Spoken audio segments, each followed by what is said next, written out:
شرک کی پانچویں شکل جادو، کہانت اور غیبی خبریں جاننے کا دعویٰ کرنا۔ جادو، نجومی گری اور جھوٹ سے غیبی خبریں جاننے کا دعویٰ کرنا بھی شرک ہے، اور یہ سارے شرکیہ کام ہمارے موجودہ زمانے میں بہت عام ہو چکے ہیں۔ کہانت کا مطلب ہے کہ اٹکل بچوں سے کچھ سچ اور کچھ جھوٹ ملا کر مستقبل کی خبریں بتانے اور غیب جاننے کا دعویٰ کرنا، جس طرح فی زمانہ نجومی اور پیشہ ور روحانی عامل کرتے ہیں، جن کا شیطانوں کے ساتھ رابطہ رہتا ہے اور وہ ان شیطانوں کی مدد سے ہی اپنا پیشہ چلاتے ہیں۔ بعثت نبوی یعنی رسول اللہ صلی اللہ علیہ وسلم کو بھیجے جانے سے پہلے کہانت کا عمل بہت زیادہ تھا۔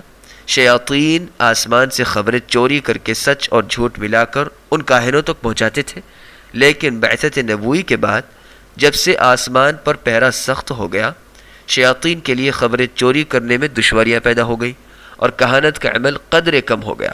بہرحال شریعت کی نگاہ میں کہانت اور نجومی گری وغیرہ حرام ہے، کیونکہ اس کی بنیاد سراسر جھوٹ، دھوکے اور شیطانی عمل پر ہے۔ جادو کفر ہے اور ان 7 کبیرہ گناہوں میں سے ایک ہے کہ جو انسان کو تباہ و برباد کر کے رکھ دیتے ہیں۔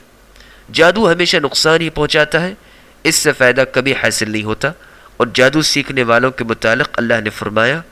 وَيَتَعَلَّمُونَ مَا يَضُرُّهُمْ وَلَا يَنْفَعُهُمْ، سورۃ البقرہ آیت نمبر 102۔ اور یہ لوگ ایسی چیز یعنی جادو سیکھتے ہیں جو انہیں نقصان پہنچائے اور نفع نہ پہنچا سکے، یعنی جادو سیکھنے میں سراسر نقصان ہی نقصان ہے، فائدہ کوئی نہیں۔ نیز اللہ نے ارشاد فرمایا وَلَا يُفْلِحُ السَّاحِرُ حَيْثُ أَتَى، سورہ طٰہٰ آیت نمبر 69۔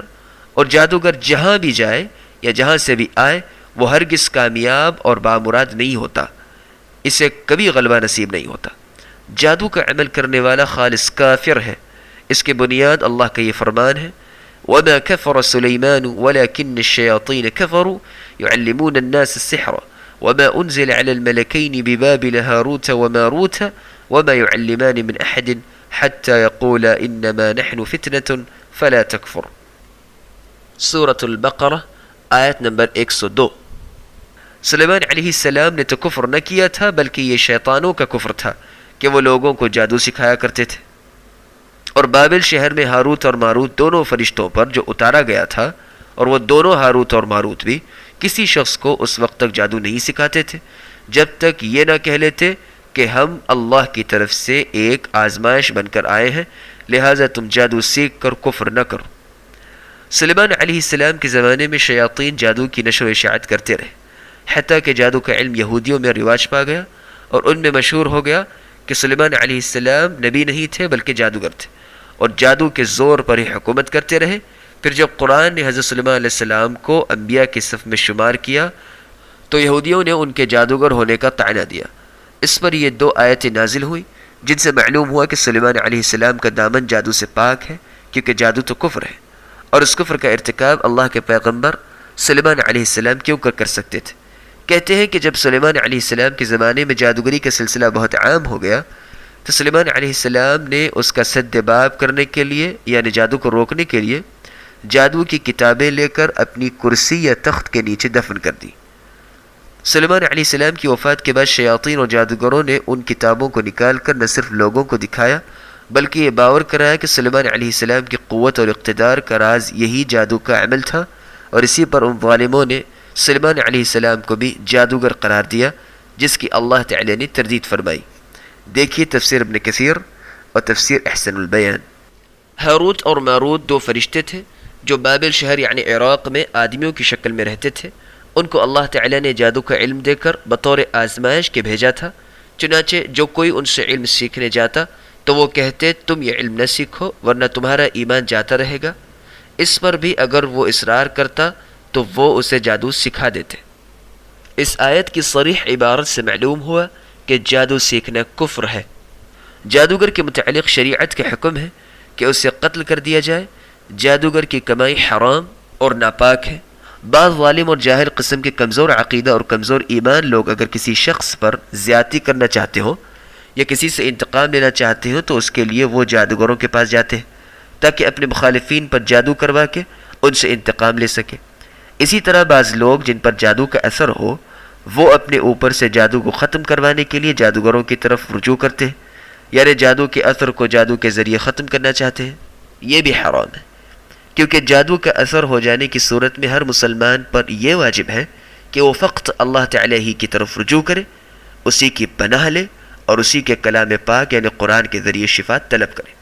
مثلا سورہ قل اعوذ برب الناس اور قل اعوذ برب الفلق وغیرہ پڑھ کر دم کرے۔ کاہن، نجومی وغیرہ بھی اگر غیب کی خبریں جاننے کا دعویٰ کرے تو وہ اللہ تعالیٰ کے ساتھ کفر عظیم کے مرتکب ہوں گے، کیونکہ غیب کی باتیں اللہ تعالیٰ کے سوا اور کوئی نہیں جانتا، اور ایسے شبد باز نجومی سادہ لو عوام کی غفلت سے فائدہ اٹھاتے ہوئے ان کا مال لوٹنے کے لیے کئی طرح کے طریقے استعمال کرتے ہیں، مثلا زمین پر خطوط بنا کر یعنی لکیریں وغیرہ کھینچ کر، کوڑی اور سپی بجا کر، شیشے کی بنی ہوئی کسی گول چیز یا پیالے میں منتر پڑھ کر، لوگوں کی ہتھیلیاں دیکھ کر ان کی قسمت بتاتے ہیں۔ اگر 100 مرتبہ میں سے ایک مرتبہ اتفاقاً ان کی کوئی بات سچ ثابت ہو جائے تو 99 مرتبہ وہ جھوٹ بولتے ہیں، لیکن سادہ لوگ غافل عوام کو ان کا بتایا ہوا ایک سچ تو یاد رہتا ہے، لیکن ان کے 99 جھوٹوں کی طرف توجہ نہیں کرتے، اور اسی بنا پر وہ اپنی گمشدہ چیزوں کا پتہ چلانے، شادی اور تجارت میں کامیابی یا ناکامی معلوم کرنے اور مستقبل کی غیبی خبریں وغیرہ جاننے کے لیے ان نجومیوں کے پاس جاتے ہیں۔ حالانکہ اسلامی شریعت کا حکم یہ ہے کہ جو شخص ان کاہنوں نجومیوں کے پاس جا کر ان کی باتوں کی تصدیق کرتا اور باقاعدہ سچا مانتا ہے، ایسا شخص کافر اور دین اسلام سے خارج ہے۔ اس کی دلیل نبی کریم صلی اللہ علیہ وسلم کا درج ذیل فرمان ہے، من اتی کاہنا او عرافا فصدقه بما يقول فقد كفر بما انزل على محمد صلی اللہ علیہ وسلم۔ جو شخص کاہن، نجومی وغیرہ کے پاس آیا اور اس کی باتوں کی تصدیق کی یعنی ان کو سچا مانا، اس نے محمد صلی اللہ علیہ وسلم پر اتاری گئی چیز یعنی قرآن یا مکمل دین اسلام کا کفر کیا۔ مسند احمد، شیخ البانی نے اسے صحیح قرار دیا ہے، دیکھیے ان کی کتاب صحیح الجامع الصغیر، حدیث نمبر 5939۔ جو شخص یہ بات تو تسلیم کرتا ہے کہ کاہن، نجومی وغیرہ غیب کی خبریں نہیں جانتا، لیکن پھر بھی آزمانے کے لیے ان نجومیوں کے پاس جاتا ہے، ایسا شخص کافر تو نہیں ہوتا، لیکن اس کو یہ گناہ ضرور ملتا ہے کہ اس کی 40 روز کی نماز قبول نہیں ہوتی۔ اس کی دلیل نبی کریم صلی اللہ علیہ وسلم کی یہ حدیث ہے، من اتی عرافا فسأله عن شيء لم تقبل له صلاة 40 لیلہ۔ جو شخص کسی نجومی وغیرہ کے پاس آیا اور اس سے کسی چیز کی بابت سوال کیا تو ایسے شخص کی 40 دن کی نماز قبول نہیں ہوتی۔ صحیح مسلم، حدیث نمبر 2230۔ لیکن اس شخص پر سچی توبہ اور 5 فرض نمازوں کو ادا کرنا واجب ہے، یعنی نماز قبول نہ ہونے کا مطلب یہ نہیں کہ وہ 40 دن تک نماز چھوڑے رکھے۔ فرض نمازیں تو اس کو ہر صورت ادا کرنی ہی پڑیں گی، لیکن ان کے ثواب سے محروم رہے گا۔ علماء کرام نے اس کی یہی تأویل کی ہے، دیکھیے شرح صحیح مسلم۔ بر صغیر پاک و ہند میں اکثر مشاہدہ کیا گیا ہے کہ بعض شیطانی صفت انسانی بھیڑیے سادہ لوگوں کی دولت اور ایمان لوٹنے کے لیے بازاروں، چوراہوں، سڑکوں اور ریلوے اسٹیشن کے فٹ پاتھوں پر بڑے بڑے سائن بورڈ لگا کر بیٹھ جاتے ہیں، جن پر لکھا ہوتا ہے اپنی قسمت کا حال معلوم کیجیے، شادی میں رکاوٹ، محبت میں ناکامی، رزق میں تنگی، اولاد سے مایوس، گھریلو جھگڑے، ان ساری مشکلات کا حل جاننے کے لیے صرف 1 روپیہ خرچ کیجیے اور اپنی قسمت بہتر بنائیے۔ ایسے پیشہ ور روحانی عامل اور نجومی جھوٹ، دھوکے اور فراڈ بازی سے اپنی دکانداری چمکاتے اور حرام طریقے سے لوگوں کی دولت بھی لوٹتے اور ایمان بھی برباد کرتے۔ اگر وہ کسی کی قسمت درست کرنے کے ذرا سے بھی مالک ہوتے تو پھر وہ لوگوں کی جیبوں سے 1 روپیہ وصول کرنے کے انتظار میں فٹ پاتھ کی خاک نہ چھانتے پھرتے، بلکہ سب سے پہلے اپنی قسمت درست کرتے، اور محلات و کوٹھیوں کے مالک ہوتے، لیکن ان کی اپنی قسمت تو اتنی بری ہے کہ کھانے کے لیے ملتا کچھ نہیں، تبھی تو وہ 1 روپیہ یا 50 پیسے کی تلاش میں سارا دن فٹ پاتھ پر بیٹھے لوگوں کی جیبیں تکتے رہتے، اور اگر کسی دن خالی ہاتھ واپس لوٹے تو اہل خانہ اور اولاد کی محروم نگاہیں کچا کھا جانے کو دوڑتی ہیں۔ اور رہا ان کا غیبی خبریں اور مستقبل کی باتیں جاننے کا دعویٰ کرنا، یہ بھی سراسر جھوٹ اور دھوکہ ہے۔ مجھے ایک واقعہ یاد آیا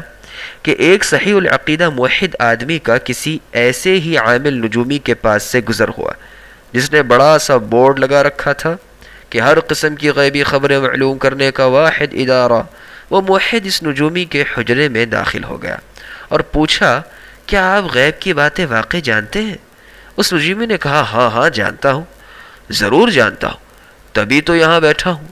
تب اس موحد نے اپنی جوتی اتار لی اور پوچھا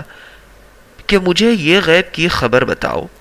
کہ اس جوتے سے تمہاری پٹائی ہوگی یا نہیں۔ اب نجومی اگر یہ کہے کہ پٹائی نہیں ہوگی تب وہ موحد پٹائی کرتا ہے، اور اگر یہ کہے کہ پٹائی ہوگی تب موحد پٹائی نہیں کرتا۔ اب وہ پیشاور نجومی دونوں صورتوں میں ہی ایسا پھنسا اور لاجواب ہوا کہ اس نے بڑی مشکل سے اس موحد مسلمان سے اپنی جان چھڑائی۔ والحمدللہ، اور تمام تعریفیں تو صرف اللہ ہی کے لیے۔